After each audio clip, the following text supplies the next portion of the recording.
Buenas tardes, damos comienzo a la clase del día de hoy y empezaremos revisando algo que ya discutimos en la clase pasada y se refiere a cómo nos referimos al electrón en un contexto general.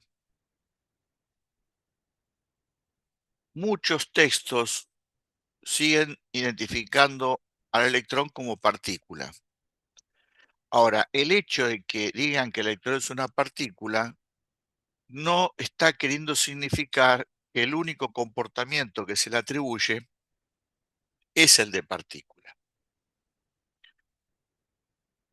La clase pasada vimos justamente que si uno quiere hacer notar este posible doble comportamiento de un objeto cuántico como el electrón, quizás los nombres de ondícula, partonda o cuantón podrían ser nombres que identifican mejor al electrón.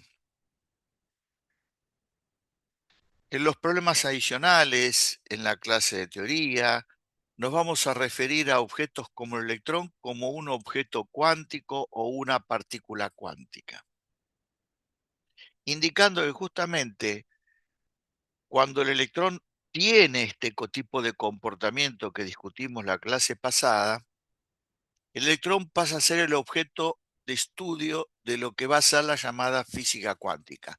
Hablo del electrón como un representante de otros objetos cuánticos que también admiten la dualidad onda-partícula.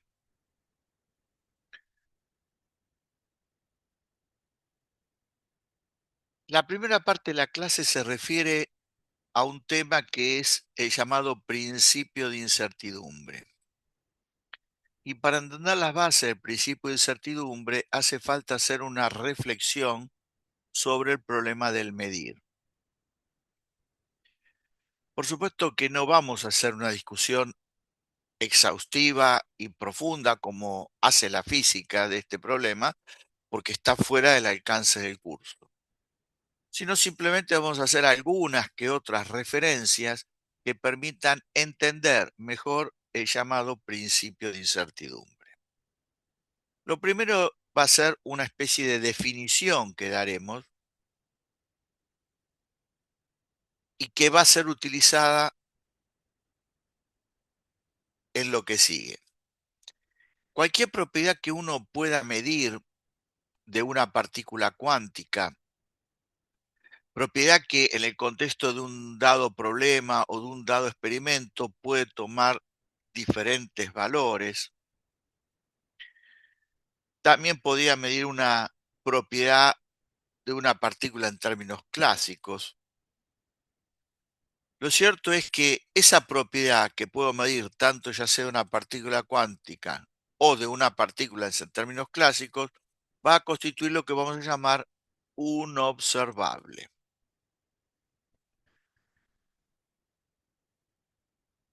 Para analizar en forma sencilla el problema del medir, vamos a considerar un problema unidimensional que consiste en el movimiento del electrón a lo largo del eje X, siendo el observable de interés para este análisis lo que sería la posición X del electrón en un instante t en el eje X. De lo que ustedes conocen de cursos anteriores de física, saben que si yo voy a hacer un experimento donde el objetivo es medir la posición en un instante t, el experimento tiene que poder ser repetido un número determinado de veces para poder hacer una serie de medidas de la posición, y eso es una manera de empezar a avalar el resultado de la medición, nunca quedarse con el resultado de una única medición. ¿Qué es lo que puede pasar si uno decide medir una serie de veces la posición en un instante t determinado? Que lo que va a obtener es una distribución de resultados. Distribución que en un extremo puedo tener a que todos los resultados de la medición son distintos. En el otro extremo, todos los resultados de la medición son iguales. Y entre medio, cualquier tipo de combinación que uno pueda imaginarse. Ahora, cuando uno quiere representar un valor que caracterice a la medición, lo que va a hacer, según lo que marca la estadística, es informar el valor medio. Si yo le doy a 3, 4 personas, 3, 4 estudiantes, para ser más precisos, la responsabilidad de repetir el mismo experimento en igualdad de condiciones y en igualdad de cantidad de veces medir la posición, puede pasar que las 3 o 4 distribuciones de resultados no sean iguales. Puede pasar que haya 2 iguales, 3 distintas, cualquier situación puede darse. Y cualquiera sea la situación que se pueda dar, puede ocurrir que el valor medio de 2 o más distribuciones pueda coincidir. ¿Existe algún criterio para poder determinar si hay alguna distribución de resultados que mejor representa el experimento que uno está realizando? Y de vuelta, la estadística brinda un argumento para esbozar y decir, por este motivo, esta distribución de resultados es más confiable. Y eso tiene que ver con lo que en la estadística se llama la dispersión, la desviación estándar, también se lo suele llamar el desvío cuadrático medio, y nosotros vamos a llamar incertidumbre y vamos a representar como delta de X. Esto que estoy haciendo para la posición es trasladable a cualquier otro observable.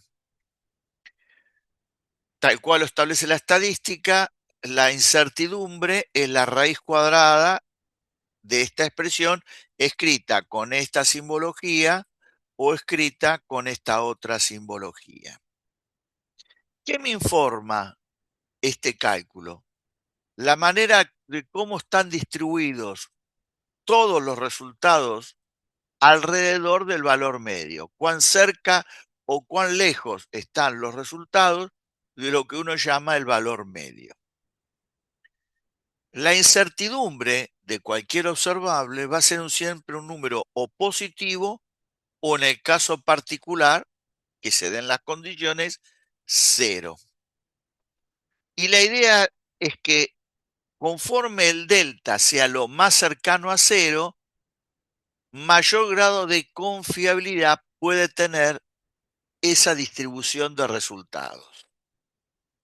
Y ese es el criterio con el cual podríamos, además de usar la distribución de resultados para calcular el valor medio, elegir de un conjunto de distribuciones de resultados la que pueda ser más confiable. En general, uno trabaja a nivel experimental haciendo el experimento y luego calculando el delta con las expresiones que recién acabo de indicar. Y pocas veces, antes de hacer el experimento, realiza un análisis acerca de la cota superior que debería tener ese delta. Esto puede ser muy útil cuando uno tiene que hacer estimaciones, cuando uno tiene que analizar si el experimento puede funcionar o no antes de realizarlo. Y resulta muy interesante poder estimar una especie de cota superior que va a tener en el contexto de este experimento que uno va a realizar el delta. Obviamente, el análisis de global del experimento es lo que va a permitir ayudar a determinar esa cota superior. Yo, por ejemplo, les pongo un caso muy trivial, muy elemental y un análisis muy simplificado para que se entienda esto. Si yo trabajo con un tubo de rayos catódicos donde voy a generar la radiación catódica, que no es más que arrancar electrones del electrodo llamado cátodo y acelerarlos hacia el electrodo llamado ánodo. Esos dos electrodos se encuentran metidos dentro de un tubo de vidrio y en las condiciones en las cuales uno trabaja tiene elementos teóricos sobrados para saber que el electrón no va a atravesar las paredes de vidrio. Bueno, si el tubo es de 20 centímetros, uno sabe que no va a haber posibilidad alguna de medir como posición del electrón un valor superior a 20, ni siquiera 20, quizás. Si no voy a tener ninguna medición superior a 20, el delta nunca va a ser superior a 20. De tal manera que estoy poniendo una cota y sé que el delta X en ese experimento es menor que, por ejemplo, 20 centímetros. Por supuesto que esto se puede hacer mucho más sofisticadamente, se puede analizar mucho más profundamente y poder establecer con un criterio más formal una cota superior adecuada. Y repito, la utilidad de eso se ve cuando uno tiene que hacer análisis, estimaciones, antes o previas a la realización propia del experimento. Una vez que uno hace el experimento y obtiene un cierto valor medio de la posición y un cierto delta X, ¿lo puede modificar ese delta X? La respuesta es sí. ¿Qué variables puede manejar en términos sencillos para hacer algo que modifique el delta X? Bueno, puede trabajar en aspectos que tengan que ver con el diseño del experimento y con los procedimientos que se siguen para realizar el experimento y realizar o ejecutar las mediciones. Y por supuesto también puede mejorar la calidad de los instrumentos con los que va a trabajar. Estas cosas ayudan a poder modificar el delta X. El sentido más básico de querer modificar el delta X es conseguir en un experimento que el delta X esté lo más cercano a cero que uno pueda.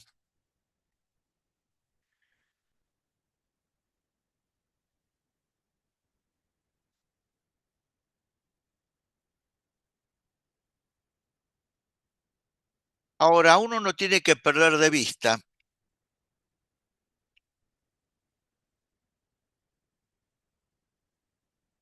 que tanto el diseño experimental como los procedimientos a seguir y la calidad misma de los instrumentos están controladas por la tecnología de la época.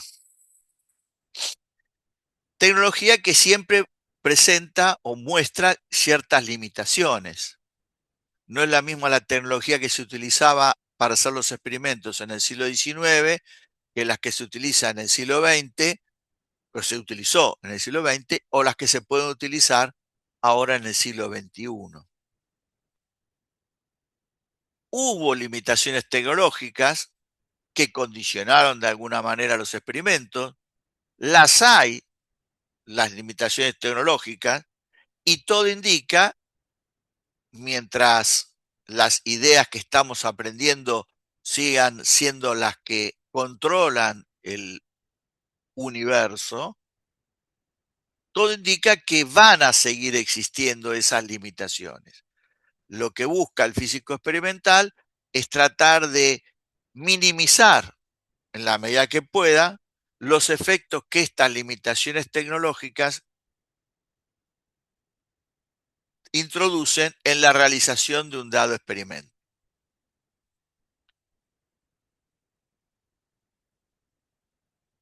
La idea, dije antes, que tiene un físico experimental, un experimentador, es la de tratar de conseguir armar, diseñar y ejecutar un experimento donde el delta X sea, en el caso de que el objetivo sea medir la posición, obviamente, lo más cercano a cero posible. Pero con el mismo criterio, por alguna razón, podría ser interesante analizar qué pasaría si uno se mueve hacia el otro extremo, lo que sería hacia la otra cota, la cota superior. De vuelta, esto tiene no que ver con el experimento en sí mismo, sino con proyecciones que uno puede hacer de los resultados, inclusive antes de ejecutar el experimento. Lo cierto es que si uno puede moverse libremente en este intervalo, se dice que trabaja con exactitud ilimitada o también se dice que se trabaja con precisión arbitraria. Por supuesto que el hecho de que se pueda mover libremente en esta región implica poder conseguir que el delta del observable en cuestión valga cero, que es la condición, digamos, ideal, si se quiere, de un experimento. Uno realiza 10 mediciones y las 10 mediciones me dan lo mismo.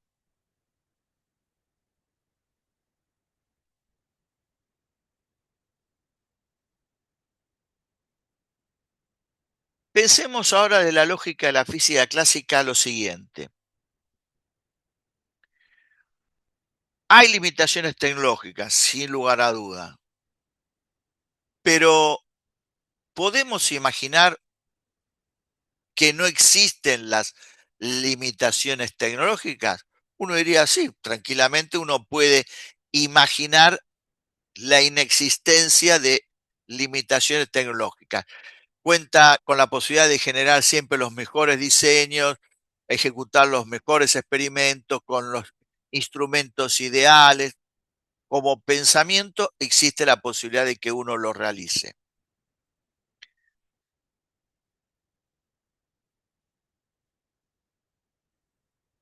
Por lo tanto, uno puede establecer que se pueden mejorar los instrumentos de medición y o los procedimientos para que las incertidumbres sean arbitrariamente pequeñas, en particular cero, que sería la idea de decir, no tengo en cuenta las limitaciones tecnológicas que hablé antes. Ahora, el hecho de que yo determine que no implica las limitaciones tecnológicas tiene una segunda consecuencia, que es cuántos observables puedo querer medir en un instante t en un experimento dado. Puede ser que quiera medir más de uno. Bueno, si no existen las limitaciones tecnológicas, no hay ningún motivo para que exista límite en cuanto al número de observables que se pueden medir simultáneamente y con precisión arbitraria. Es decir, si yo hago un experimento y voy a medir 3 observables, tranquilamente los 3 los puedo pensar sin limitaciones tecnológicas a considerar con incertidumbre cero. Es importante que uno reafirme el hecho de que no está teniendo en cuenta las limitaciones tecnológicas y que uno podría decir es una especulación completamente teórica, sí. Pero el argumento que uno puede esbozar acerca de por qué saqué esta conclusión es porque tampoco hay limitaciones en la teoría clásica que digan que lo que acabo de establecer no es posible. No habiendo limitaciones tecnológicas, repito, no hay nada en la teoría que me impida razonar como recién lo he hecho. Yo quiero distinguir lo que son las limitaciones tecnológicas de las limitaciones teóricas. Y voy a poner un ejemplo para que quede claro. En la física clásica, más allá de la imposibilidad tecnológica de poder conseguir que una partícula se mueva a una velocidad superior a un cierto valor, la velocidad no tiene limitaciones teóricas. El universo de la física clásica es de las velocidades infinitas. No hay ninguna limitación teórica acerca de cuál es el valor de velocidad. Sí, hay limitaciones tecnológicas, pero si las quito, puede tener cualquier velocidad. Cuando aparece la teoría de la relatividad, más allá de también que en un comienzo había limitaciones tecnológicas para conseguir que una partícula alcance ciertos valores de velocidad, la velocidad de la partícula no puede ser ni igual ni superior a c.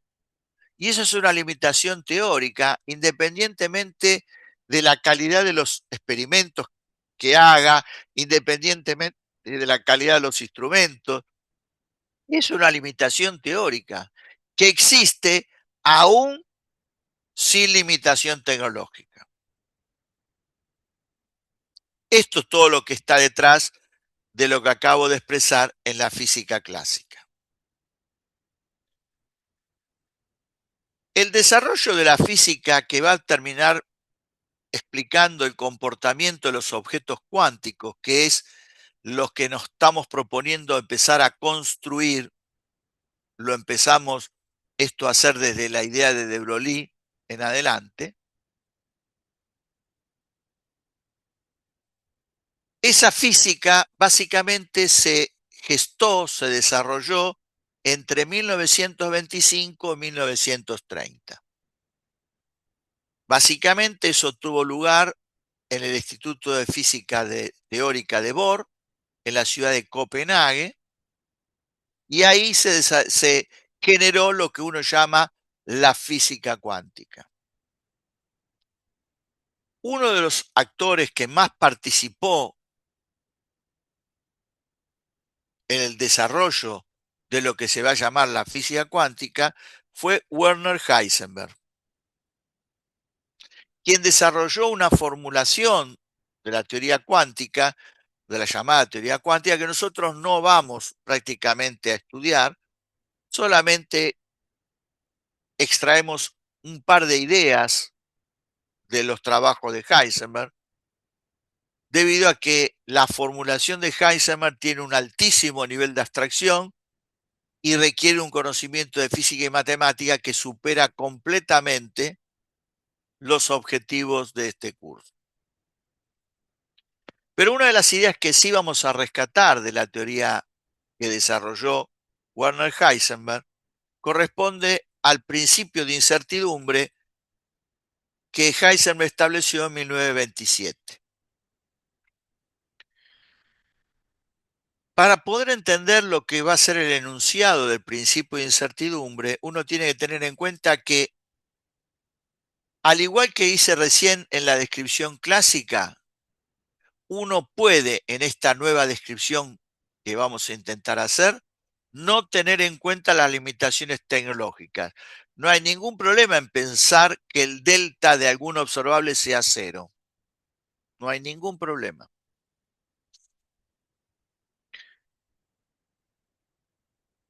Pero la gran diferencia que hay entre la física clásica y la física cuántica en este aspecto vinculado al problema del medir es que hay límite. Recién decíamos que en la física clásica no hay límite en cuanto al número de observables que se pueden medir simultáneamente y con precisión arbitraria. En cambio, en la física cuántica sí hay límite en cuanto al número de observables que se pueden medir simultáneamente y con precisión arbitraria.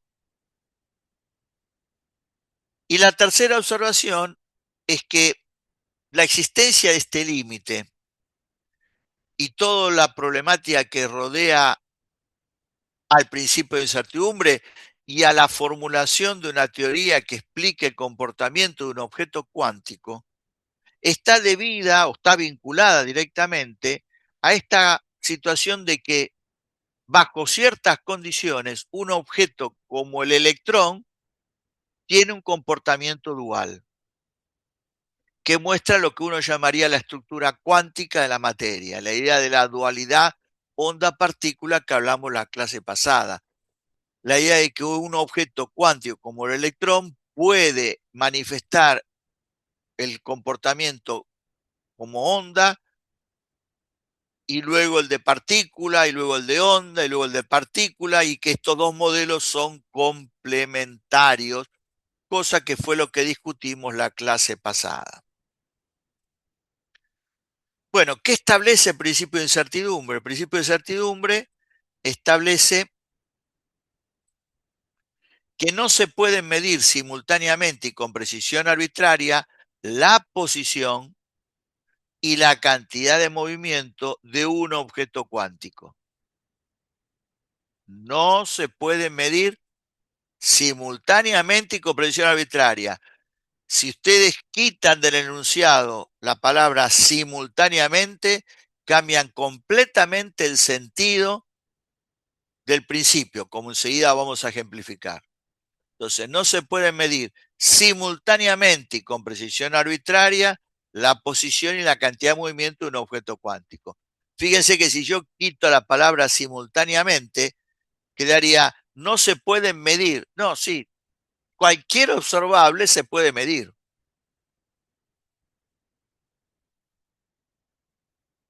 Cualquier observable se puede medir con precisión arbitraria.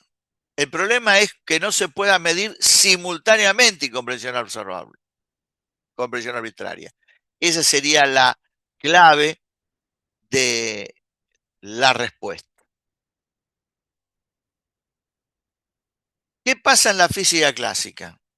Bueno, yo conozco el campo de fuerza que actúa sobre la partícula, planteo suma de fuerza igual a m por a y determino el movimiento de esa partícula. Si en vez de ser un problema clásico por la velocidad fuera un problema relativista, plantearé la nueva expresión dinámica, que es la que vimos en la guía número 1, y con las condiciones iniciales establecidas, tanto si el problema fuera clásico como si el problema fuera relativista, puedo estudiar el movimiento de esa partícula. Ahora, ¿qué implica conocer las condiciones iniciales? Que en un instante de tiempo t, por ejemplo, t igual a 0, uno conozca la posición y la velocidad, que salvo por la masa, es como decir, conozco la posición y la cantidad de movimiento. Ahora, para que yo pueda determinar en un instante t dónde se encuentra el electrón, que es lo que uno hace cuando aplica, por ejemplo, la teoría de Newton, también lo haría con la ecuación relativista que vimos en la guía número 1, determina justamente en un instante t cuál es la posición. Y eso tiene que ver con la posibilidad de conocer, de medir simultáneamente y con precisión arbitraria, es decir, en particular con las dos ceros, la posición y la velocidad, o si quieren, la posición y la cantidad de movimiento. Ahora, para un objeto cuántico no se pueden medir simultáneamente y con precisión arbitraria la posición y la cantidad de movimiento. Por lo tanto, el principio de certidumbre ya está cuestionando la base de la idea que acabo de expresar, tanto en términos clásicos como en términos relativistas. Por eso es que finalmente hay que construir una nueva forma de describir el comportamiento de un objeto cuántico que no es ni con la teoría de Newton ni es con la teoría de la relatividad.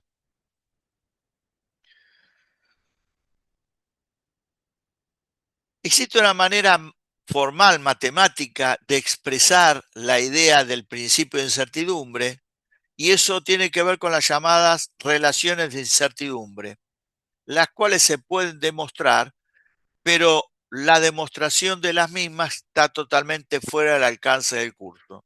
Y por lo tanto nosotros las damos a conocer sin ningún tipo de demostración. Los deltas son las incertidumbres en la posición y cantidad de movimiento. Y me muestra que los productos de las incertidumbres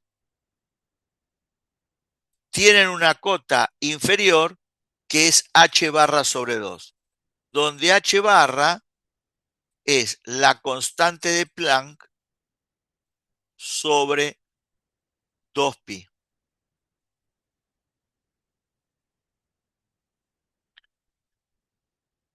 ¿Cómo es que esto es la expresión matemática del principio anterior? ¿Qué consecuencias trae esto? Supongamos que yo hago un experimento, determino la posición, calculo el valor medio y la incertidumbre me da que es A. Por el principio de incertidumbre, si yo simultáneamente con la posición quisiera medir la cantidad de movimiento, la incertidumbre en conocimiento de la cantidad de movimiento tendría una cota inferior que es h barra sobre 2a. O sea que la incertidumbre en el conocimiento de la posición condiciona a la incertidumbre del conocimiento de la cantidad de movimiento. Por supuesto, al revés también pasaría lo mismo.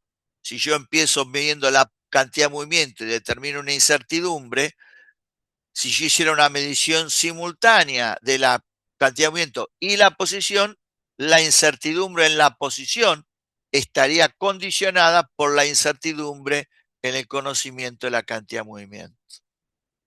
En particular, si por ejemplo yo llegara a determinar que la incertidumbre en la cantidad de movimiento fuera cero, la incertidumbre en la posición sería infinitamente grande.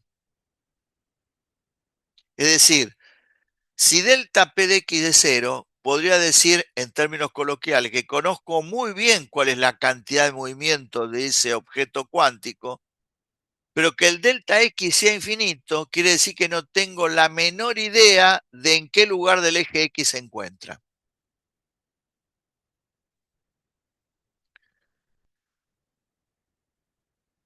De vuelta, para que esta idea sea importante y se entienda en el sentido que dije antes, tienen que hacer mediciones simultáneas de la posición y cantidad de movimiento.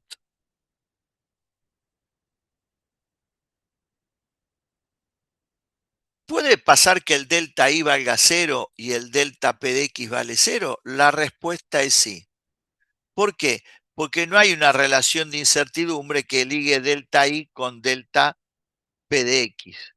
Como tampoco hay una relación de incertidumbre que ligue delta X con delta P de Y, delta Z con delta P de X y estas otras tres que están indicadas acá. Por lo tanto, yo puedo hacer mediciones simultáneas y con precisión arbitraria y, por ejemplo, pensar que las dos son cero de la posición en una dirección con la cantidad de movimiento en otra dirección que no sea la de la posición. Y combinado con P de X, P de Z. X combinado con P de Y, con P de Z. Z combinado con P de X, P de Y. No hay ningún problema para que se pueda medir simultáneamente y con precisión arbitraria.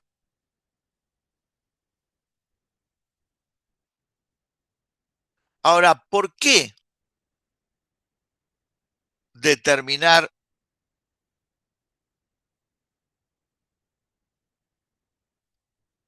lo que el principio de certidumbre establece está vinculado con este análisis?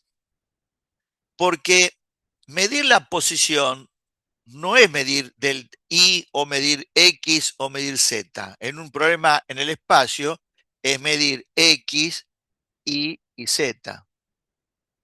Y medir la cantidad de movimiento es medir P de X, P de Y y P de Z.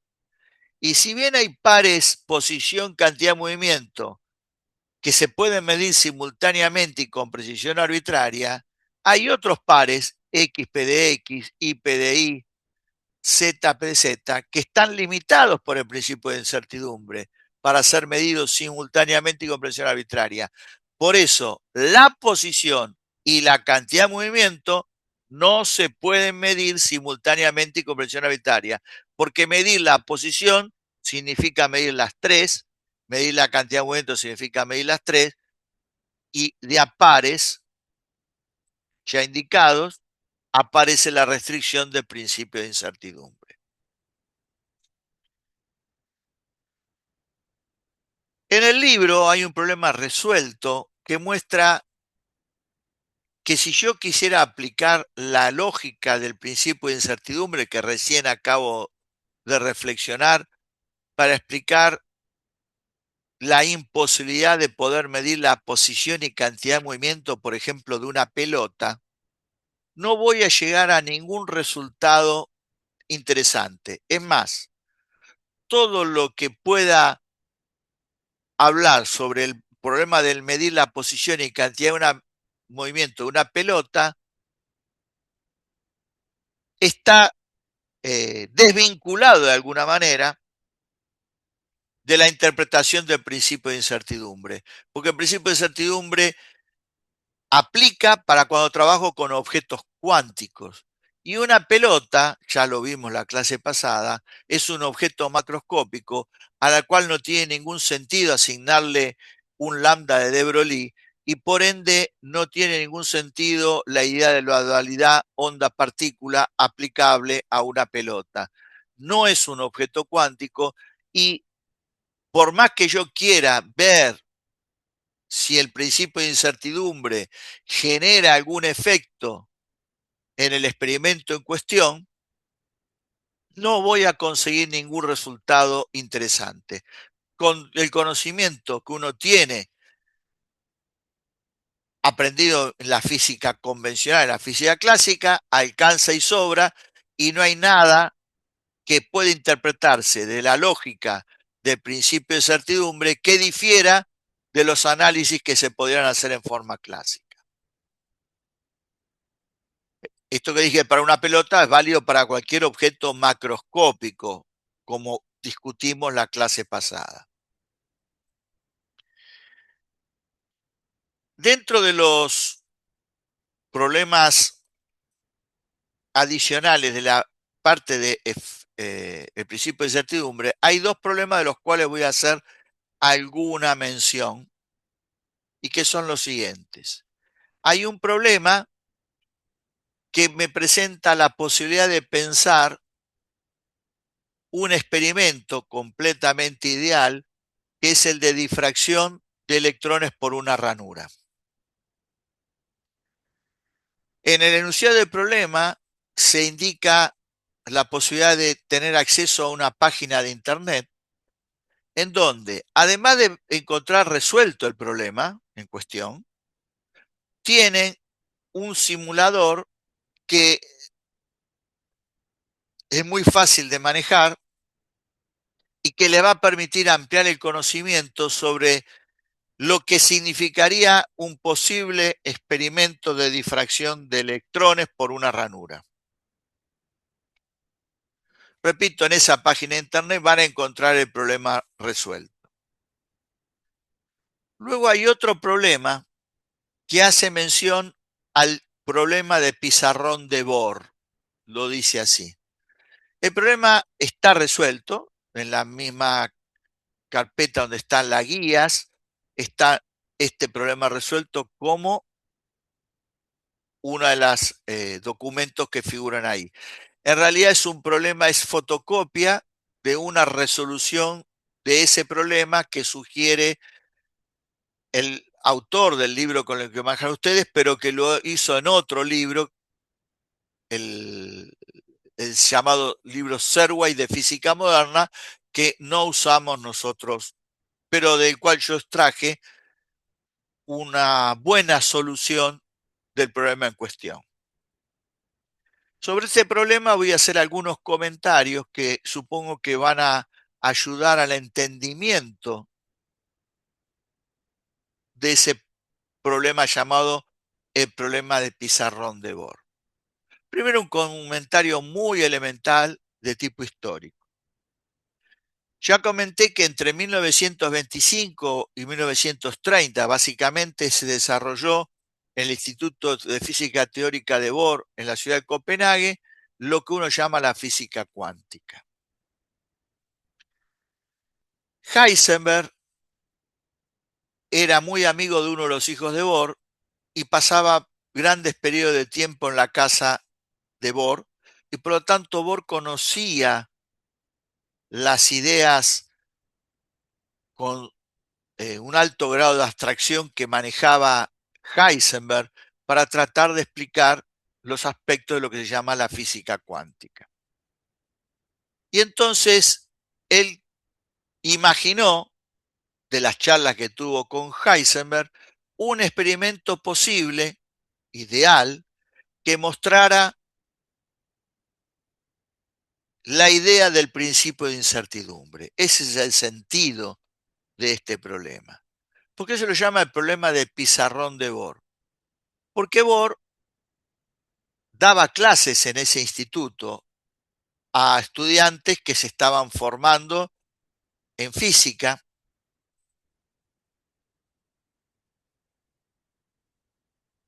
y en una de esas clases presentó este experimento ideal, lo desarrolló en el pizarrón, los estudiantes tomaron debida nota de lo que planteó Bohr y luego se dio a conocer. Y de ahí viene la denominación problema de pizarrón de Bohr. La idea que sugiere Bohr la voy a simplificar, ¿sí? Y la voy a expresar de la siguiente manera. Imagínense que yo le dijera a ustedes, vamos a tirar una pelota dentro de una habitación, de tal manera que se mueva en línea recta, no vamos a considerar rozamiento, y el objetivo es medir la posición y cantidad de movimiento de esa pelota. Bueno, más allá de la dificultad que puede llevar en pensar, bueno, ¿cómo hago para medir la posición? ¿Cómo hago para medir la cantidad de movimiento? Si puedo hacer una medida directa o es una medida indirecta, mido por un lado la masa, por otro lado la velocidad. Bueno, más allá de ese tipo de discusiones que puedan tener lugar, no va a tener ninguna dificultad el poder realizar lo que acabo de decir. Ahora, supóngase que le digo hacer esto mismo, pero con la luz de la habitación donde va a tener lugar el experimento apagada. Algo que era fácil de ejecutar se convierte en algo imposible de ser realizado. Porque uno, al no ver la pelota, no tiene la menor idea por dónde se encuentra y cómo hago para medir la posición y o la cantidad de movimiento. No, profesor, enciéndanos la luz y entonces lo mido. Encender la luz hace ver la pelota. Pensemos en un esquema muy básico. ¿Qué es lo que pasa para que uno vea la pelota? La radiación electromagnética llega a la pelota, se dispersa, barra, refleja y uno la logra ver. Ahora, pensando en el modelo de fotón, esos fotones de luz, de radiación visible, intercambian energía y cantidad de movimiento con la pelota. Ahora, pensar en que el intercambio de energía y cantidad de movimiento de esos fotones con la pelota modifica la posición y o la cantidad de movimiento de la pelota no tiene el menor de los sentidos. Por lo tanto, enciendo la luz para poder ver la pelota y ejecutar el experimento. Pero ese proceso físico no afecta al experimento.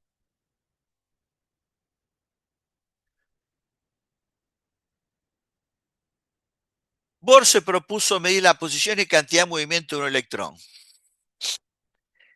¿Y qué plantea Bohr? ¿Qué es lo que necesito para poder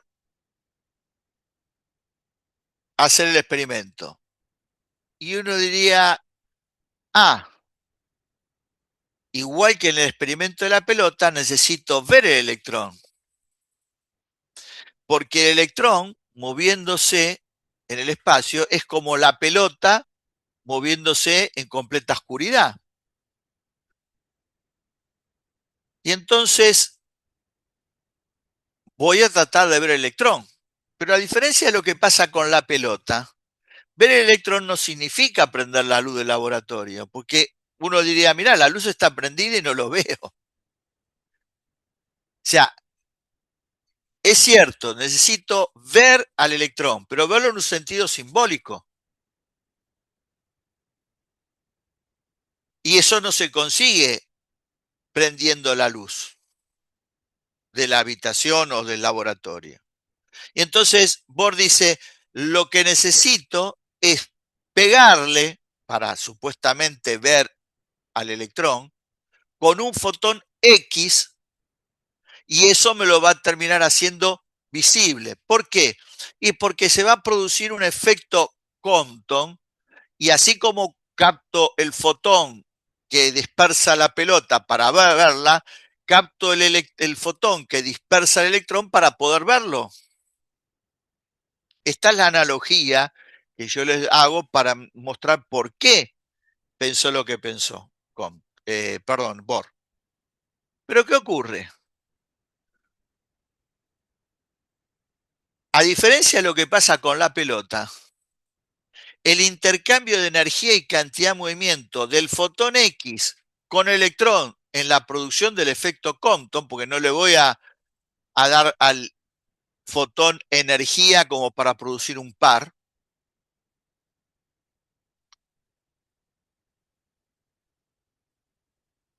afecta al electrón. No es como la pelota que no le afecta su movimiento. Y es más, el ángulo con el que sale dispersado el fotón, el ángulo con el que sale dispersado el electrón, no lo sé de antemano cuál es. Y entonces el problema de detectar lo que ocurre después del experimento es más complicado porque para poder detectar el fotón voy a usar un instrumento al cual van a ingresar fotones con un ángulo comprendido en un cierto intervalo. Pero exactamente cuál es el ángulo con el cual va a ingresar el fotón, no lo voy a poder saber exactamente cuál es.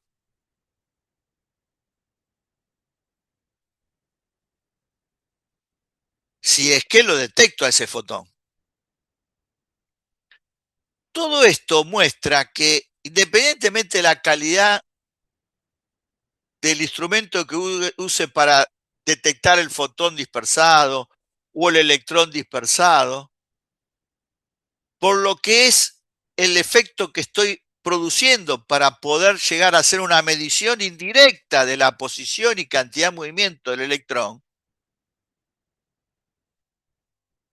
independientemente, repito, de la calidad de los instrumentos, me muestra que hay algo que no puedo evitar y es la interacción entre lo que quiero medir, que en este caso es algo vinculado al electrón, con lo que se quiere usar para medir, que en este caso es la interacción de un fotón con ese electrón. Esa perturbación no hay manera de anularla o eliminarla. Es inherente al proceso y es inherente a todo lo que tiene que ver o da lugar en el experimento Compton.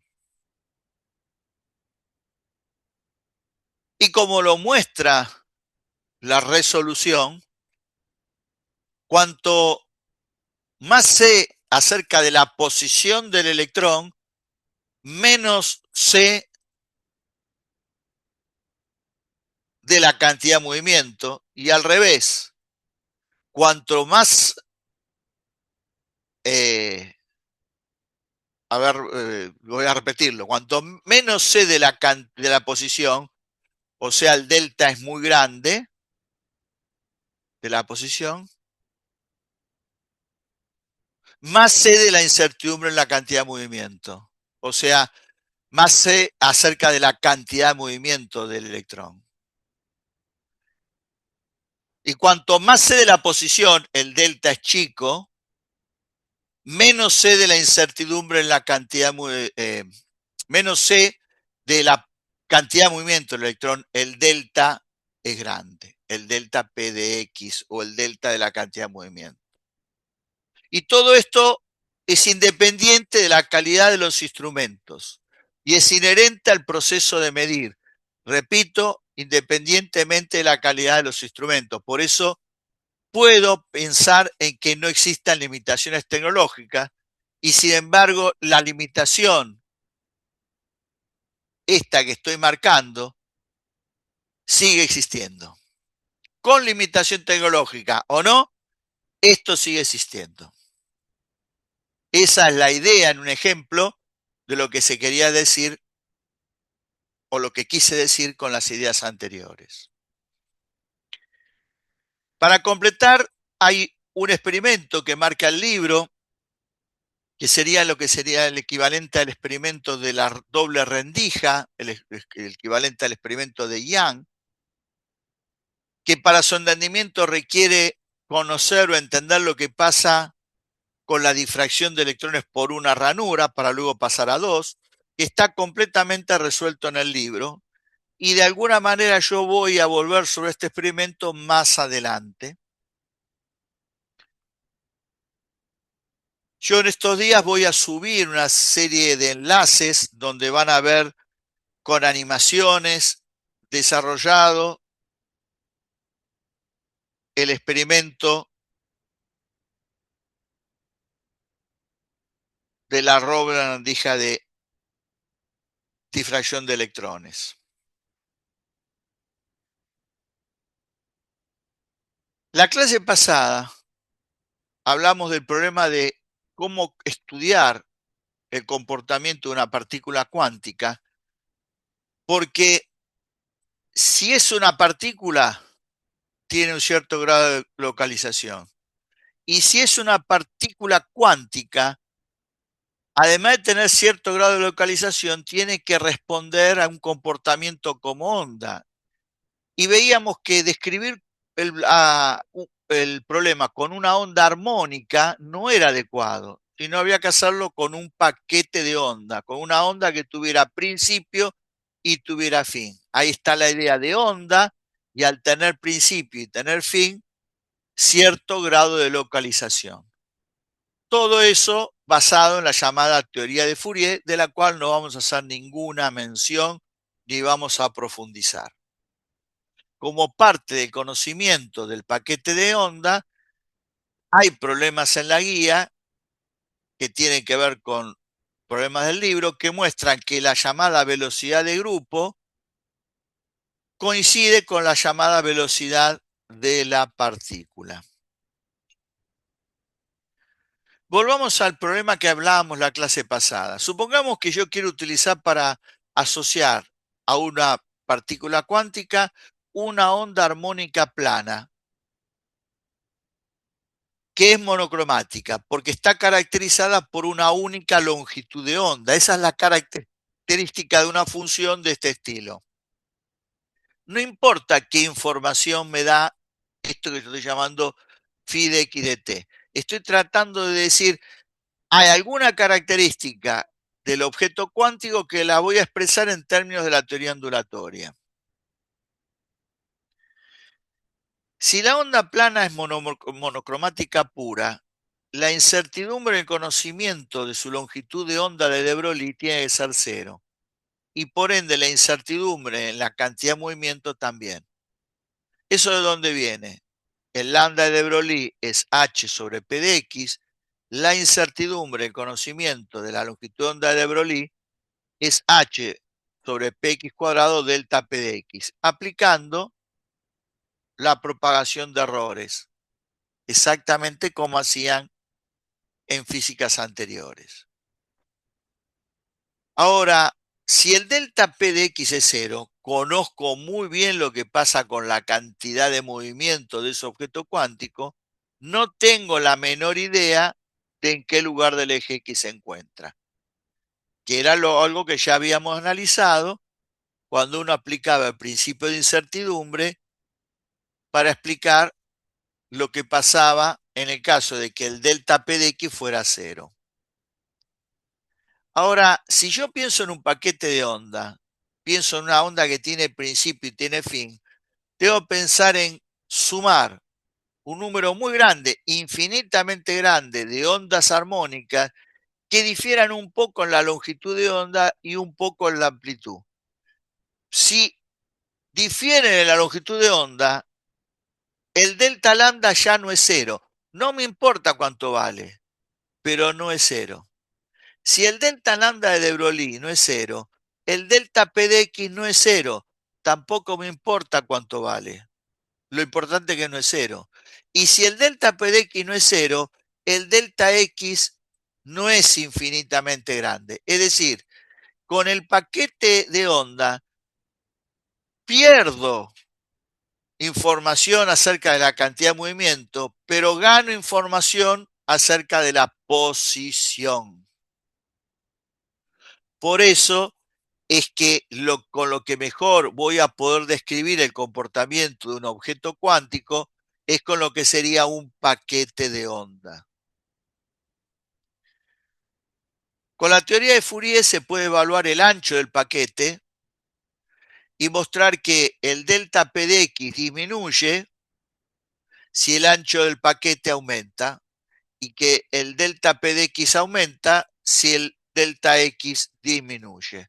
Por supuesto, no vamos a ver la teoría de Fourier ni vamos a vincular a estos delta a través de la teoría de Fourier. Simplemente quedan estos delta vinculados a través del principio de incertidumbre. Finalmente hay lo que sería otra versión del principio de incertidumbre, que es la que establece que no se puede medir simultáneamente y con precisión arbitraria la energía de un objeto cuántico y el intervalo de tiempo durante el cual ese objeto cuántico está en ese estado de energía. Y también tiene una relación de incertidumbre que liga o que expresa, mejor dicho, lo que el principio de incertidumbre establece, y es esta expresión que está acá. Ahora, para nosotros, el delta de t no es la incertidumbre del tiempo, sino es el intervalo de tiempo. Esta es una posible descripción que se hace de este enunciado y es la única que vamos a manejar nosotros.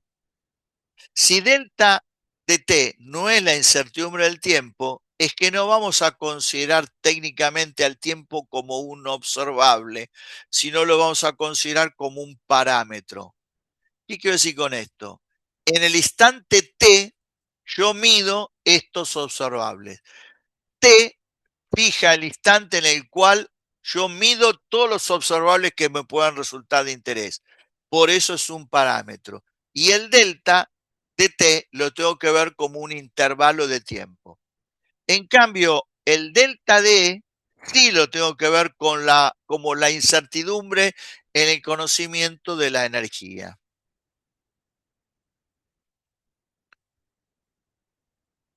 Cuanto mayor sea el intervalo de tiempo durante el cual el sistema permanece en un estado de energía determinado, la incertidumbre del conocimiento de la energía es menor.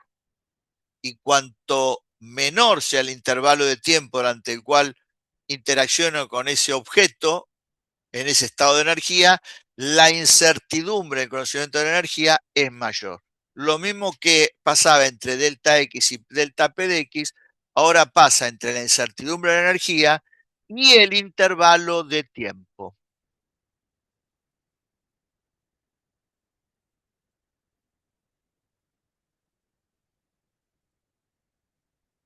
Con esto hemos terminado la primera parte de la clase que tiene que ver con el principio de incertidumbre.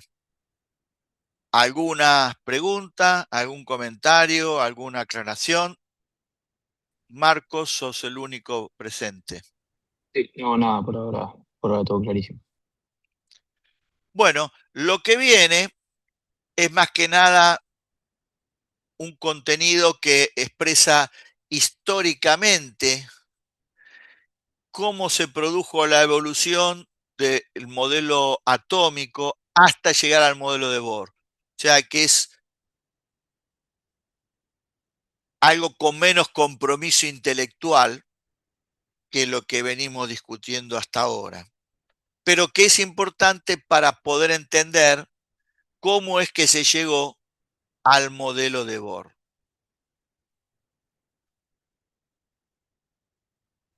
Perfecto, gracias.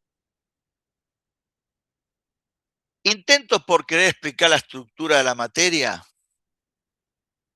hay a lo largo de toda la historia de la humanidad enorme cantidad de situaciones. Se la trató de explicar, o se lo trató de explicar el problema desde la filosofía, desde la metafísica, desde la religión, pero el objetivo no es hacer ese estudio, sino concentrarse en aquellos modelos que de alguna manera empezaron a tener vinculación con cosas que son más propias de la física que uno maneja, que uno estudia. Y eso nos lleva a 1898, cuando Thomson plantea su modelo del átomo. En 1897, Thomson se había encargado de realizar el experimento de determinar la relación carga-masa de los corpúsculos que formaban los rayos catódicos, que luego terminaron siendo los electrones. Y él mismo fue el que se encargó de establecer que esos electrones formaban parte de la estructura de la materia, cualquiera sea su estado de agregación. Y en particular formaban parte de los átomos que daban lugar a esa materia. El modelo de Thomson, tengo una región esférica de un radio R estimado del orden del Armstrong, donde tengo una distribución de masa y carga positiva uniforme. No estaba claro en el modelo quiénes eran las partículas que portaban la carga positiva. Y distribuidos en esa masa de carga positiva estaban los electrones, en un número tal que sumada a la carga positiva daba que eléctricamente el átomo fuera neutro. Medio burlonamente, Thomson era inglés, al modelo de Thomson se lo conoció como el modelo del budín de pasas, dado que se decía que los electrones están en esta región esférica como las pasas de uva en la masa del budín. Por supuesto que el modelo tenía que tener algún fundamento para poder ser elaborado. Y si uno lo trabaja un poquito el modelo de Thomson, va a encontrar que con el modelo de Thomson era posible explicar cómo los electrones podían quedar vibrando en esa distribución de masa uniforme, positiva, y dar lugar a la generación de ondas electromagnéticas tal cual, de una forma muy elemental, hablamos cuando hablamos del espectro de emisión del cuerpo negro, o en particular de un sólido metálico primero y luego del cuerpo negro, cuando hablamos de la existencia de los dipolos oscilantes. Bueno, con el modelo de Thomson eso podría explicarse. Sin embargo, el modelo de Thomson fue puesto a prueba por un ayudante de Thomson, Ernest Rutherford, que tuvo como colaboradores a Hans Geiger y Ernest Madsen, que fueron los que terminaron luego desarrollando el llamado contador Geiger-Madsen, muy utilizado para contar partículas.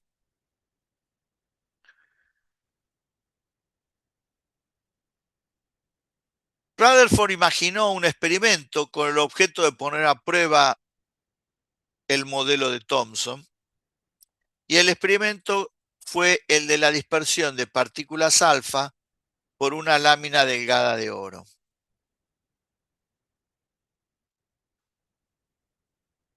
Primero algunos comentarios.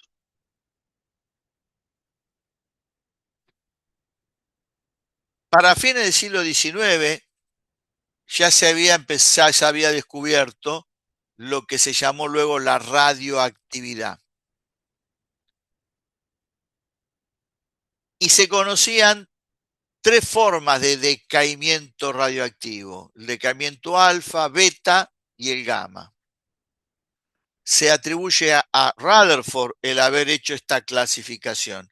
El decaimiento alfa tiene que ver con las partículas alfa, el decaimiento beta tiene que ver con los electrones y el decaimiento gamma con lo que luego van a ser llamados los fotones gamma.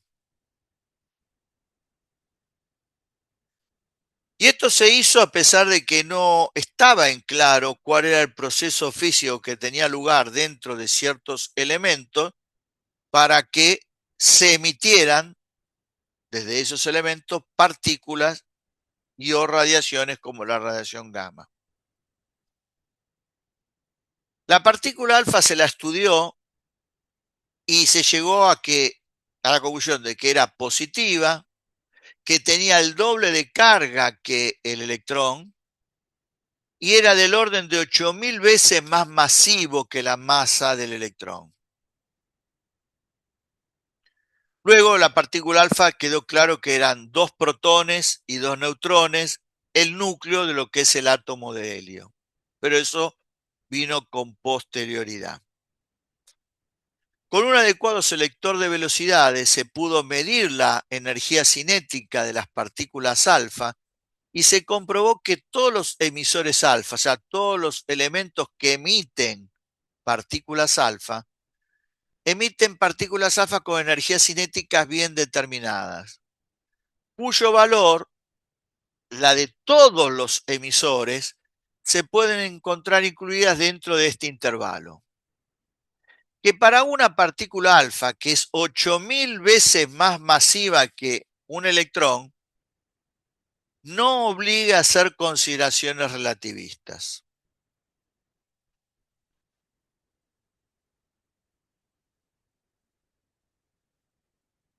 ¿Por qué usó una lámina delgada? Porque si yo pienso una lámina de espesor importante, de varios centímetros, dado que estas esferas tienen un radio estimado del orden del Armstrong, el número que habría en un espesor de varios centímetros es tan pero tan grande que se hace casi imposible poder analizar lo que ocurriría mientras la partícula alfa está atravesando el material. Cuanto más pequeño sea el espesor, más fácil podría ser interpretar lo que está ocurriendo. Por eso se buscó trabajar con una lámina bien, pero bien delgada. ¿Por qué el oro? Más allá de los valores que tiene el oro como metal precioso, como fuente de sostenimiento de las economías del mundo, el oro tiene propiedades físico-químicas que lo hacen un elemento muy interesante para un conjunto muy grande de experimentos. Por eso muchas veces para hacer experimentos se trabajaba con oro. Y el oro se lo conocía muy bien y cuando empezó a surgir la idea de que en el átomo había electrones y partículas con carga positiva, había estimaciones acerca de cuál sería la cantidad de electrones y por ende de carga positiva que tenía el oro, bastante cercanas su descripción a lo que luego terminó siendo cuando quedó clasificado dentro de la tabla periódica. O sea que había un alto conocimiento del el oro, por eso se eligió oro. Para hacer el experimento, Rutherford trabajó con un haz colimado y monoenergético, es decir, con todas partículas alfa viajando con la misma energía cinética. Acá hay un esquema sacado del libro de lo que es el modelo de Thomson, la esfera con los electrones, y este es un esquema del experimento. Una fuente que es un emisor alfa, por ejemplo, podría ser radio. El radio no es el único emisor alfa, el radón, que es un gas, el uranio, o sea, hay muchos emisores alfa. Esto está simulando el método de colimación del haz como para que solamente lleguen a la lámina de oro, que está acá, las partículas alfa que salen en una dirección y sentido bien determinado, y convenientemente ubicado en esta región, también había un selector de velocidades como para determinar la energía cinética con la cual ingresaban a esta región las partículas alfa y chocaban contra la lámina delgada de oro.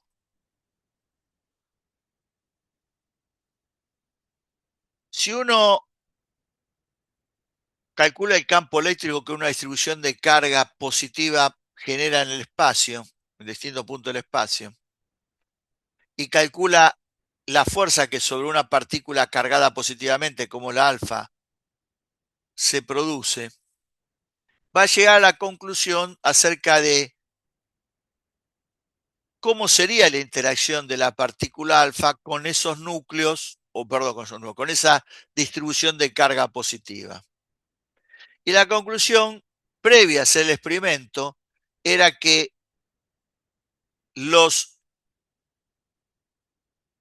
mejor dicho, las partículas alfa no se deberían desviar demasiado de su dirección de incidencia. Si esta es la lámina y esta es la dirección de incidencia, se desviarían de la dirección de incidencia un cierto ángulo.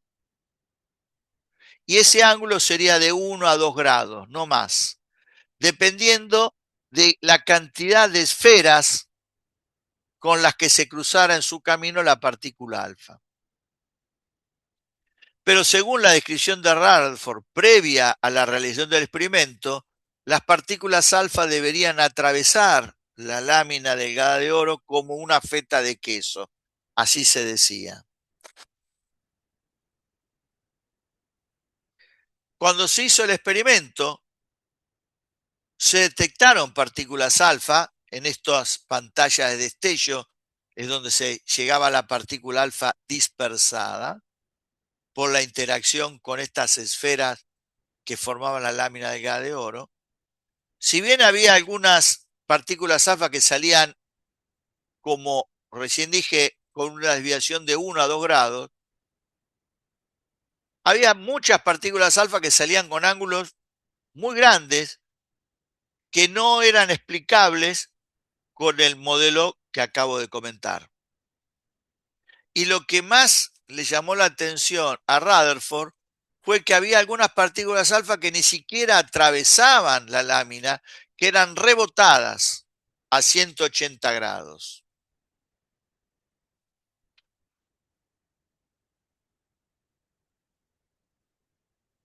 ¿Cómo resolvió el problema Rutherford?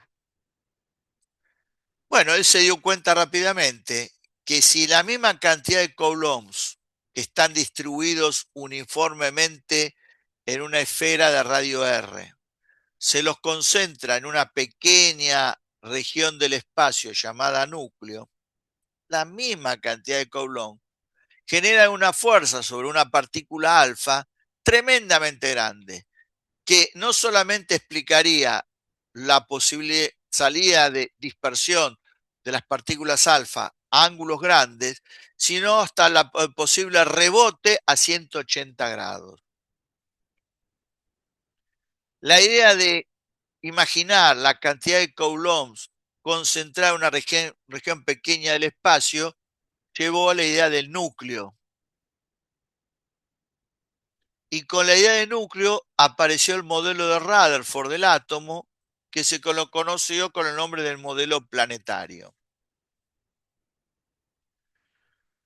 En el núcleo estableció Rutherford debería haber partículas con carga positiva, que las denominó protones, del griego proto, que es primero. Solamente los protones no podían existir en el núcleo, porque al solamente existir protones, ¿cómo se hace para evitar la repulsión por cargas de igual signo. Por eso también se creyó que debía haber otras partículas y luego de un cierto proceso esas otras partículas terminaron siendo los neutrones. El protón tuvo su aparición formal en escena no mucho tiempo después de la presentación del modelo planetario de Rutherford. En cambio, el neutrón formalmente apareció recién en la década del 30.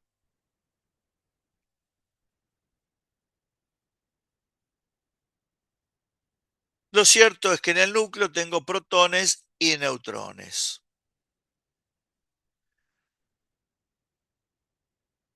Ahora no había duda de que el átomo tenía que ser algo neutro y no había duda que había electrones. ¿Cómo estaban esos electrones?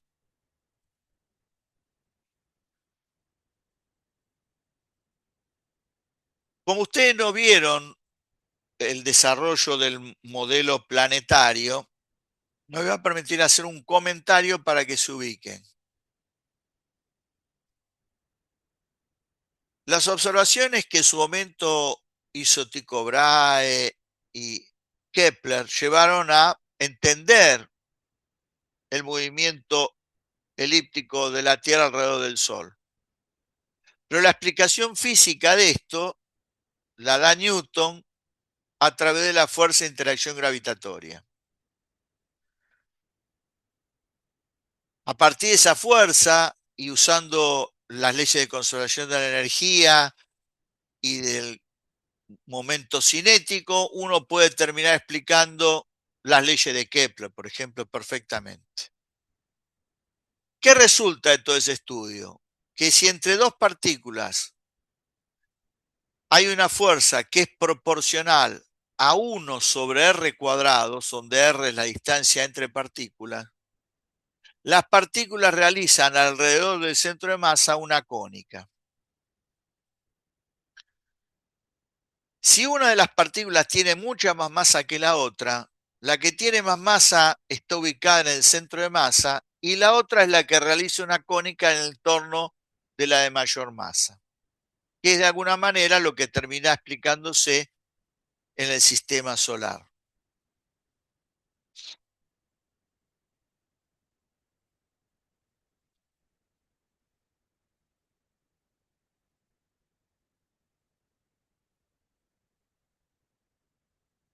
¿Qué es lo que determina que la órbita sea cerrada? Bueno, que la órbita era cerrada, una elipse, estaba avalado por la evidencia experimental que mirando el cielo habían obtenido, ya digo, Tycho Brahe primero y luego Kepler.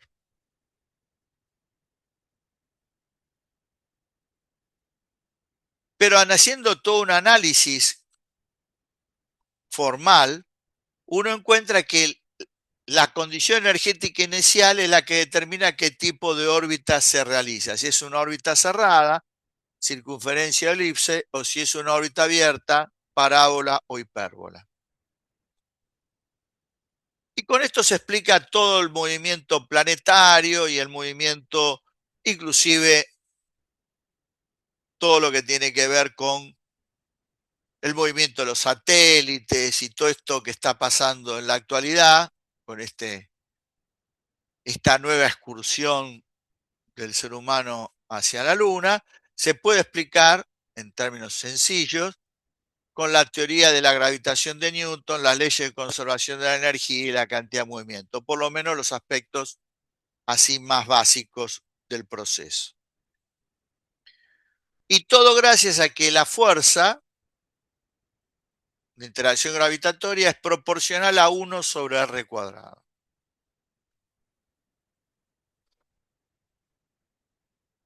Si en vez de trabajar con partículas que tienen masa, trabajo con partículas que tienen carga,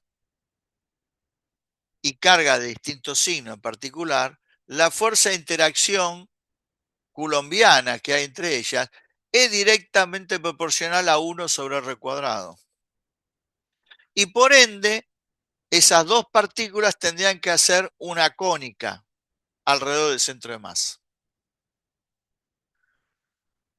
Si una de las partículas tuviera mucha más masa que la otra, se ubicaría en el centro de masa, y el electrón, en este caso, que es el que tiene menos masa, se movería describiendo una cónica alrededor del núcleo, que es el que tiene más masa. Sol más masa, la Tierra se mueve alrededor del Sol. El núcleo más masa está en el centro de masa, el electrón se mueve alrededor del núcleo. Descripto esto en forma equivalente a cómo se describe el movimiento planetario. La diferencia está en que no había observaciones en cuanto a la situación inicial y por ende lo único que se podía determinar es que la órbita tenía que ser cerrada. Para que el átomo existiera, la órbita tendría que ser cerrada. Si el electrón hiciera una órbita parabólica o hiperbólica, tengo que imaginar que viene desde muy lejos, se acerca y luego se vuelve a ir, ya sea por una rama o una hipérbola o a través del movimiento parabólico. Y entonces el átomo no existiría. Para que exista, la trayectoria tendría que ser cerrada. Pero como no había evidencia cierta acerca de si era una circunferencia o era una elipse, se usó el criterio de simplicidad de pensar de las dos, lo más sencillo sería pensar en que la órbita fuera circular. En última instancia, si no es una órbita circular, será una órbita elíptica. Este fue el criterio seguido. Pero ¿qué pasaba? Una partícula cargada como el electrón haciendo una órbita cerrada, elíptica o circular alrededor del núcleo,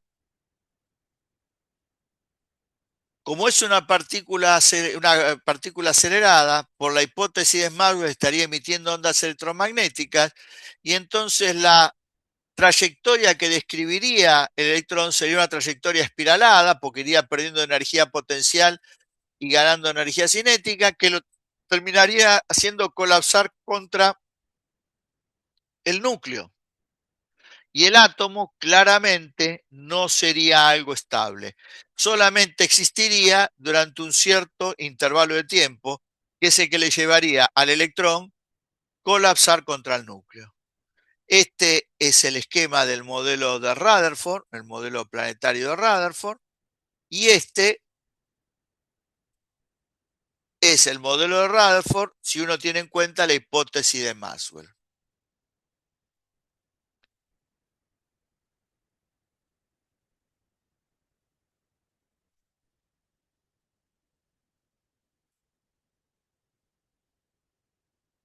Hasta acá una parte de la historia. Hay otra parte de la historia que se va a unir con la que acabo recién de describir y que empieza más o menos a mitad del siglo XIX y que tiene que ver con lo que se llamó estudio de los rayos catódicos. Es la radiación que se originaba en el cátodo y viajaba hacia el ánodo y producía los efectos que durante mucho tiempo se estudiaron y llegó un momento que eran muchos los efectos que tenían lugar y eran todos conocidos.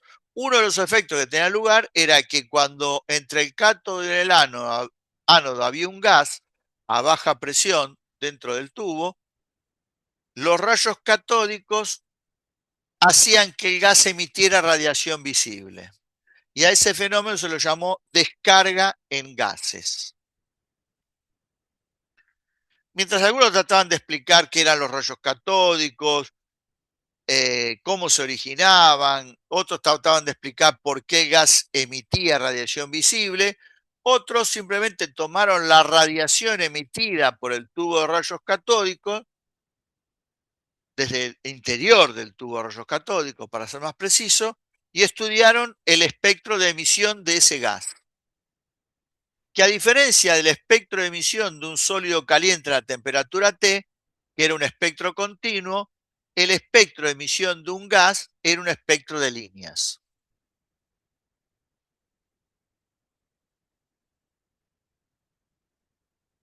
Acá tienen 4 espectros de gases: el hidrógeno, el mercurio y el neón. Este es el espectro de emisión del hidrógeno y este es el espectro de absorción del hidrógeno, de los cuales seguramente le habrán hablado en física 2. ¿Por qué de líneas? Y porque, por ejemplo, en el caso del hidrógeno se emite una línea de color rojo, una línea de color verde algo azulada, una línea de color más azul, una línea de color violeta, y entre línea y línea no se observa absolutamente nada, no emite. Si fuera continuo, se vería, por ejemplo, como acá, el continuo de cambio de longitudes de onda desde un color al otro. Justamente lo que es oscuridad en el espectro de emisión, que implica no emisión, es un continuo en el espectro de absorción. Y lo que es la línea emitida en el espectro de emisión es oscuridad en el de absorción. Los espectros de línea pasaron a ser muy interesantes para los gases porque permitieron codificar la información y distinguir un gas de otro a partir de su espectro de emisión. Y es más, se descubrieron gases justamente a partir de que el espectro de emisión de ese gas no había sido ya estudiado con anterioridad y entonces se encontraba frente a un gas completamente nuevo. Uno de los espectros de emisión más estudiados fue el del gas hidrógeno. Y fue Anders Armstrong quien por primera vez midió la longitud de onda de las 4 líneas que acabo de mostrar. En realidad, estas son las 4 líneas que más claramente se pueden observar. Pero con un espectrómetro de muy buena resolución, se pueden observar además algunas líneas más en la región acá del violeta, pero son de muy baja intensidad, por eso no con cualquier espectrómetro las puedo determinar.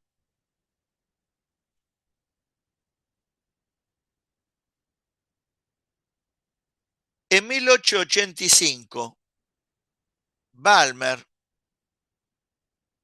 muy aficionado a la matemática y muy bueno en matemática, se contactó con el espectro de emisión del gas hidrógeno y se le ocurrió lo siguiente. Si yo hago la diferencia en longitudes de onda entre este valor y este, me encuentro con un delta lambda que tendría que ver con esta longitud. Si hago la diferencia entre esta longitud de onda y esta, me encuentro con un delta lambda, que es este menor.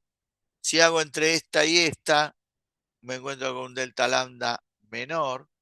Y si hago lo mismo con las longitudes de onda del violeta que se logran ver, pero de muy baja intensidad, iría viendo cómo la diferencia en longitud de onda de dos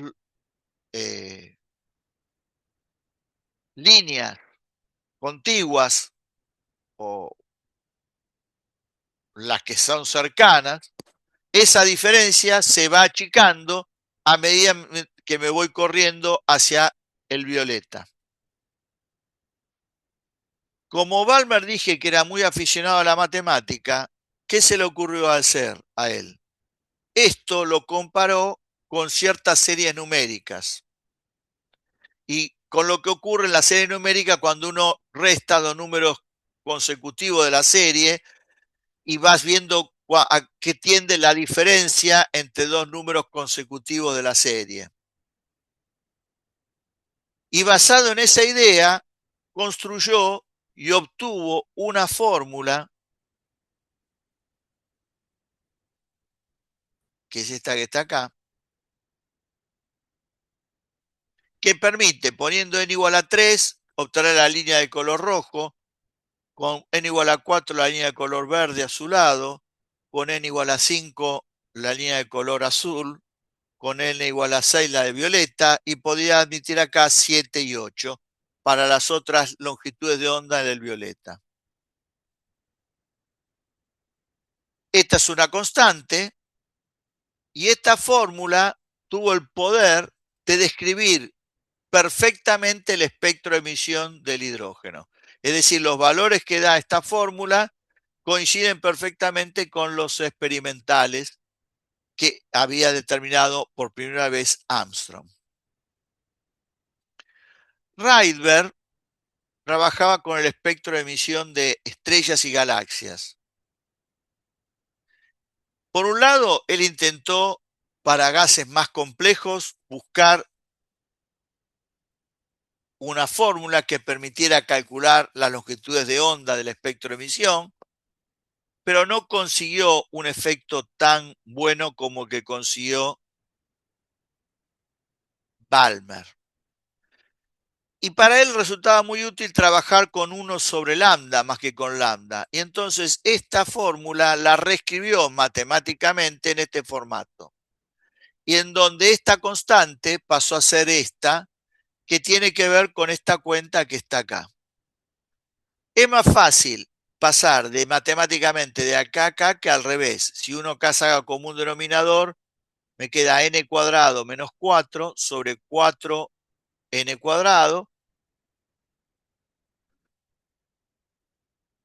Hago distribución y me queda la fórmula de Balmer que está acá arriba, en donde 4 sobre este valor me da la constante que oportunamente había encontrado Balmer. Esta constante se llama constante de Rydberg. La R viene de aquí. Por alguna razón que desconozco, nadie más trabajó con la fórmula de Balmer en el formato que Balmer escribió, ni nadie habla de la constante de Balmer. Todo el mundo habla de la constante de Rydberg y del formato de la fórmula en el forma 1 sobre lambda.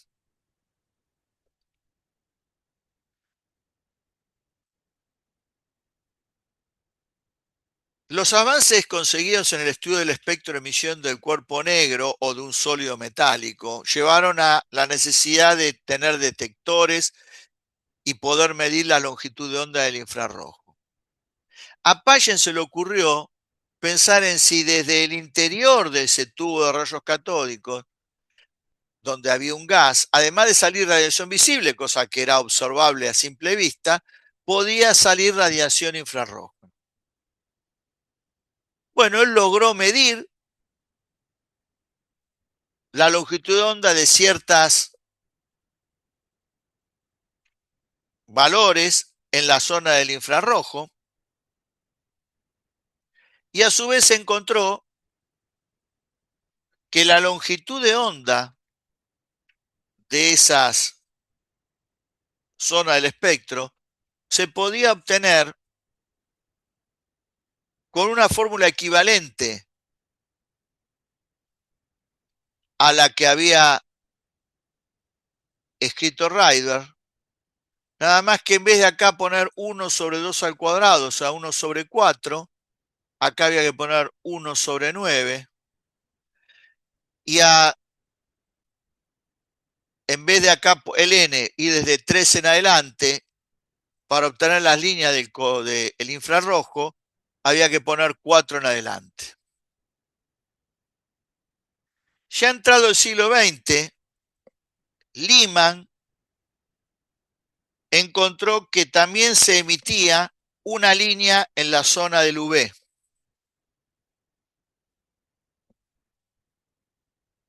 Toda esta información era muy importante, sobre todo las fórmulas que acabo de mostrar, porque explicaban el espectro de emisión de un gas como el gas hidrógeno. Pero tenían una dificultad. No había un modelo físico que explicara esa fórmula. Todo había surgido de un problema 100% matemático, sin un problema físico como base. Entre 1913 y 1914 aparece en escena Bohr, quien plantea lo siguiente: El modelo de Thomson, más allá de tener el problema de estabilidad que surge de querer poner en juego la hipótesis de Maxwell, explica un experimento sumamente importante que es el de dispersión de partículas alfa por una lámina delgada de oro. Y estas fórmulas, la de Balmer, la de Payen, aunque no tengan un origen físico, explican el espectro de emisión de un gas como el hidrógeno.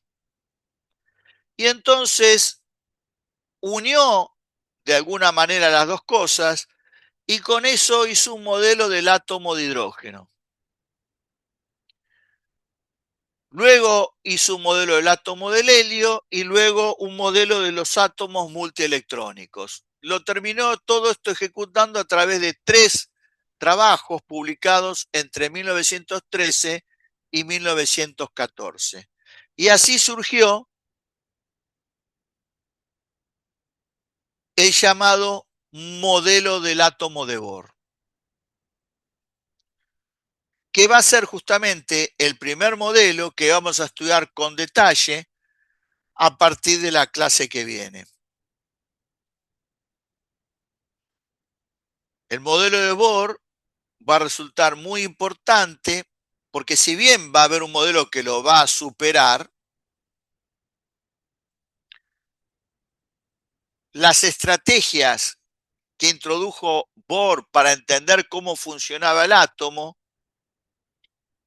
terminaron proyectándose al modelo superador.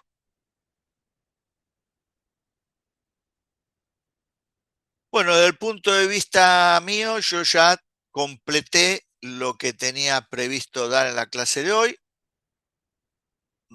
No sé si querés hacer alguna pregunta o hacer algún comentario. Capaz no la clase, porque estuvo bastante claro, pero sobre la cursada, estaba pensando en cómo encarar, porque estoy empezando a hacer las guías a los adicionales y algunos del libro, pero no sé qué, si te voy a preguntar qué recomendás más hacer, del libro o de la guía. No, no, de todo, porque vos vas a cruzar, cuando empieces a revisar exámenes viejos, te vas a encontrar con problemas exactamente iguales que lo de la guía, ya sea del libro como de los adicionales. También te vas a Perfecto, cruzar con problemas nuevos. O sea, la guía perfecto, está sí, sí, hecha para eso, para que la trabajes.